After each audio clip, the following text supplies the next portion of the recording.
नमस्कार। आप सभी का हिंदी की एक और मजेदार कक्षा में बहुत-बहुत स्वागत है। आज हम सब पढ़ेंगे सर्वनाम और सर्वनाम को हम बहुत ही आकर्षक और रोचक तरीके से पढ़ने वाले हैं। देखिएगा यहाँ पर कुछ वाक्य दिए हुए हैं। गौरी एक गाय है।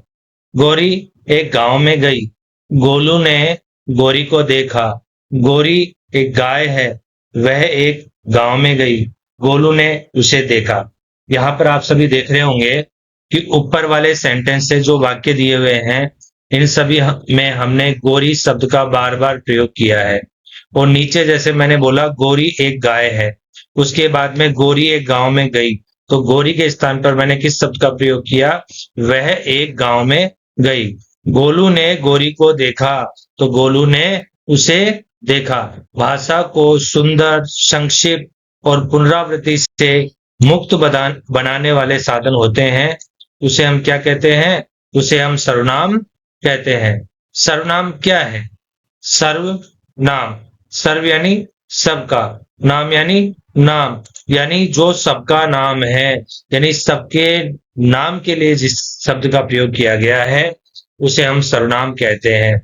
जो शब्द संज्ञा के स्थान पर प्रयोग किए जाते हैं उन्हें हम क्या कहते हैं? सर्वनाम कहते हैं। ये किसी एक का नाम नहीं बल्कि सबका नाम होता है। मैंने ऊपर कहा ना, सर्व यानी सबका, संज्ञा यानी नाम, सबका नाम। यहाँ पर किसी एक का नाम नहीं होता है बल्कि यहाँ पर यह सभी का नाम होता है। जैसे वह शब्द का प्रयोग हम पुल्लिंग में भी कर सकते हैं, वह शब्द का प्रयोग हम स्त्रीलिंग में भी कर सकते हैं, वह शब्द का प्रयोग हम नपुंसक लिंग में भी कर सकते हैं, वह शब्द का प्रयोग हम किसी पशु के नाम के लिए भी कर सकते हैं।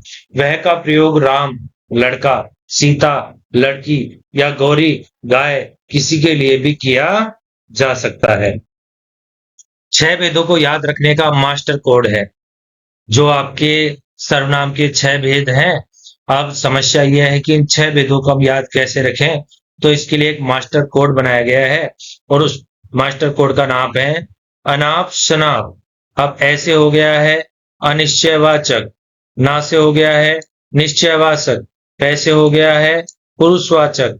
मैंने कहा आप लोगों से अनाप शनाप, से हो गया है संबंधवाचक, ना से हो गया है निजवाचक, पैसे हो गया है प्रश्नवाचक। तो आप लोगों को जो सर्वनाम है, सर्वनाम के 6 भेदों को याद रखना है, तो आपको सीधा सा केवल एक ही मास्टर कोड याद रखना है और वो मास्टर कोड है अनाप शनाप। अब हम इसके सबसे प्रथम जो भेद है उसको पढ़ते हैं। अनिश्चयवाचक सर्वनाम, जो शब्द किसी निश्चित वस्तु या व्यक्ति का बोध नहीं कराते हैं। कोई निश्चित व्यक्ति है या वस्तु है, उसका बोध नहीं कराते हैं, तो उसे हम क्या कहते हैं? उसे हम कहते हैं अनिश्चयवाचक सर्वनाम। जादुई पहचान, कोई, कुछ, किसी। जैसा कि आप सभी यहाँ पर एक दरवाजा देख रहे हैं, दरवाजे के बाहर किसी की आपको एक छाया, प्रतिकृति दिखाई दे रही है। ये जो छाया है, इसको देख करके आपको लग रहा है कि दरवाजे पर शायद कोई है, तो लेकिन आपको निश्चित नहीं है कि दरवाजे के बाहर कौन है। कोई है, तो दरवाजे पर कोई खड़ा है, तो जैसे ही कोई है, कुछ है, किसी है, ऐसे शब्दों का प्रयोग जहां पर वाक्य में किया जाता है, उसके लिए हम किसका प्रयोग करते हैं? अनिश्चयवाचक सर्वनाम का प्रयोग करते हैं। आइए इसका दूसरा जो भेद है उसको पढ़ते हैं। मैंने कहा आप लोगों से अनाप शनाप, तो ऐसे हो गया अनिश्चयवाचक। ना से अब हम पढ़ेंगे निश्चयवाचक। देखिए यहाँ पर एक मिरर है, बहुत ही धुंधला मिरर दिखाई दे रहा है आप लोगों को, प्रतिबिंब यहाँ पर इसका दिखाई दे रहा है।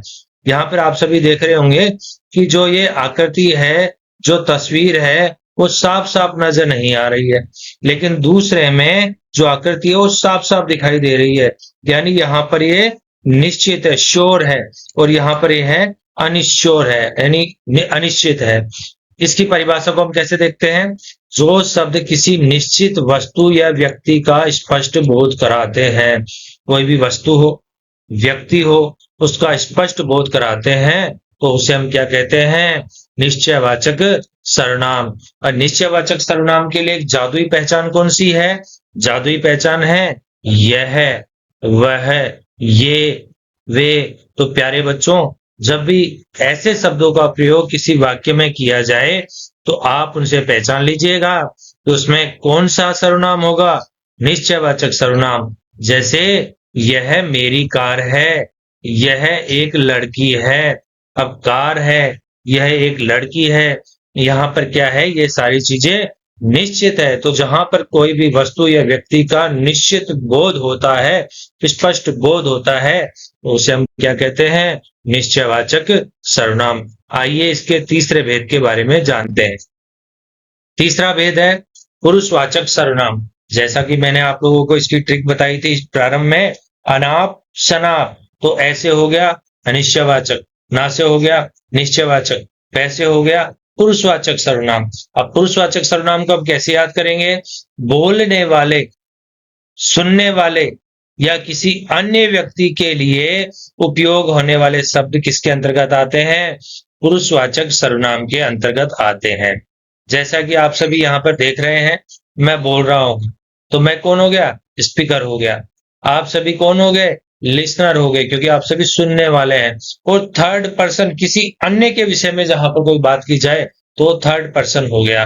तो हिंदी में तीन पुरुष होते हैं, उत्तम पुरुष, मध्यम पुरुष और अन्य पुरुष। उत्तम पुरुष में किनका प्रयोग किया जाएगा, स्पीकर वाले। जैसे स्पीकर के लिए मैं अपने स्वयं के लिए मैं शब्द का प्रयोग करूंगा, हम का प्रयोग करूंगा। जैसे मैं विद्यालय जा रहा हूं, हम विद्यालय जा रहे हैं। उसी प्रकार से मध्यम पुरुष आपके लिए मैं किन शब्दों का प्रयोग करूंगा, आपके लिए मैं बोलूंगा बोलूंगा कि मध्यम पुरुष के अंतर्गत तुम, कि तुम सब देख रहे हो, आप सब देख रहे हो, क्या तुम स्कूल जा रहे हो। इसी तरीके से अन्य पुरुष के अंतर्गत किन शब्दों का प्रयोग किया जाएगा, जैसे वह, वे, वह स्कूल जाएगा, यानी किसी अन्य की बात की जा रही है कि वह स्कूल जाएगा। तो इस प्रकार के शब्दों का प्रयोग जहां पर होता है वो कौन सा सर्वनाम कहलाता है, वो कहलाता है पुरुषवाचक सर्वनाम। अब हम देखते हैं स से संबंधवाचक सर्वनाम। अब संबंधवाचक सर्वनाम में क्या होगा, जैसा कि आप देख रहे हो जो और सो, जैसे जो का सो के साथ में यहाँ पर संबंध दिखाई दिया गया है। जो शब्द वाक्य में दो विचारों या सर्वनामों के बीच में संबंध बताते हैं उसे हम क्या कहते हैं, संबंधवाचक सर्वनाम कहते हैं। इसकी जादुई पहचान है बच्चों, जो सो, जैसा वैसा, जितना उतना। तो जो मेहनत करेगा सो सफल होगा। यह तो वही लड़की है जो कल मेले में मिली थी। तो जो सो, जैसा वैसा, जितना उतना, ऐसे शब्दों का प्रयोग जहां पर होता है वो किस सर्वनाम के अंतर्गत आता है, वो आता है संबंधवाचक सर्वनाम के अंतर्गत। तो आप सभी को संबंधवाचक सर्वनाम जो है आ गया होगा। इसके बाद देखते हैं ना से निजवाचक सर्वनाम। जिन शब्दों का प्रयोग कर्ता अपने स्वयं के लिए करता है, जिन शब्दों का प्रयोग हम अपने खुद के लिए करते हैं, जैसे मैं अपने लिए किन शब्दों का प्रयोग करूंगा, मैं स्वयं चला जाऊंगा, खुद चले जाऊंगा, अपने आप कर लूंगा, स्वतः कर लूंगा, यह तो मेरा है, यह तो अपना है। तो इसकी जादुई पहचान भी यही है, स्वयं, खुद, अपने आप, स्वतः, अपना, मेरी, इन शब्दों का प्रयोग वाक्य के अंतर्गत किया जाता है। जैसे मैं या काम खुद कर लूंगा, यह मेरी किताब है। तो यहाँ पर ऐसे वाक्य हों जिसके अंतर्गत ये शब्द आए, उनको देख करके आप पहचान लेंगे इसमें कौन सा सर्वनाम है, निजवाचक सर्वनाम। आइए देखते हैं हम इसके अगले भेद के बारे में। अगला भेद है प्रश्नवाचक सर्वनाम। अब प्रश्नवाचक सर्वनाम के लिए आप यहाँ पर एक प्यारा सा सुंदर सा एक चिन्ह देख रहे हैं, इसको देख करके आप अंदाजा लगा लेंगे ये कौन सा सर्वनाम है, यह है प्रश्नवाचक सर्वनाम। जहां पर वाक्य के अंत में यह चिन्ह आपको दिखाई दे जाए, आप उससे पहचान लीजिएगा कि इसमें कौन सा सर्वनाम है, प्रश्नवाचक सर्वनाम है। जिन शब्दों का प्रयोग सीधे तौर पर प्रश्न पूछने के लिए किया जाता है उसे हम प्रश्नवाचक सर्वनाम कहते हैं। इसकी जादुई पहचान है कौन, क्या, कहां, कब, किसने। जैसे तुम क्या खा रहे हो, क्या तुम मुझसे दोस्ती करोगी, क्या तुम मुझसे दोस्ती करोगे। इस तरीके के जो वाक्य आते हैं वो आपके प्रश्नवाचक सर्वनाम के अंतर्गत आते हैं। तो देखिएगा, हमने जो पूरे के पूरे सर्वनाम के भेद थे, उन सभी को हमने पढ़ लिया है। एक बार हम इनका फटाफट से इनका दोहरान कर लेते हैं। तो सर्वनाम का मास्टर ग्रेड कोड मैंने आप लोगों को बता दिया है। अनाप शनाप, ऐसे अनिश्चयवाचक। जादुई पहचान, कोई कुछ, दरवाजे पर कोई है। ना से निश्चयवाचक, जादुई पहचान, यह वह, यह मेरी कार है। पैसे पुरुषवाचक, मैं, तुम, वह, मैं विद्यालय जा रहा हूं। से संबंधवाचक, जो सो, जो करेगा सो भरेगा। से निजवाचक, खुद या स्वयं, मैं खुद कर लूंगा। पैसे प्रश्नवाचक, कौन, क्या, तुम क्या कर रहे हो। देखिएगा, भाषा का पूरा चक्र है। हमने जो 6 सर्वनाम के भेद हैं, उन सभी को जाना। यहाँ पर ऐसे अनिश्चयवाचक 2 से निश्चय, इसका हमने ना लिया। 3 से पुरुषवाचक, इसका पै लिया। 4 से संबंधवाचक, इसका सह लिया। पै से निजवाचक, इसका ना लिया। 6 से प्रश्नवाचक, जिसका हमने पै लिया। तो जब आप श्योर नहीं है, अनिश्चयवाचक। जब आप 100% श्योर है, निश्चयवाचक। जब आप इंसानों की बात करें, पुरुषवाचक। जब आप 2 बातों को जोड़ें, संबंधवाचक। जब आप खुद की बात करें, निजवाचक। जब आप सवाल पूछें, तो कौन सा हो गया है, प्रश्नवाचक। अब देखिएगा, जादुई मंत्र का परीक्षण। अब मैं आप सभी को एक प्रश्न पूछ रहा हूं और इस प्रश्न का आप सभी को जवाब देना है। यह किताब तो मोहित सर की है। इस वाक्य में यह कौन सा सर्वनाम है। हिंट दिया जा रहा है, क्या यह किसी निश्चित वस्तु की ओर इशारा कर रही है। अनाप शनाप को याद करें, अपना उत्तर कमेंट में जरूर बताएं।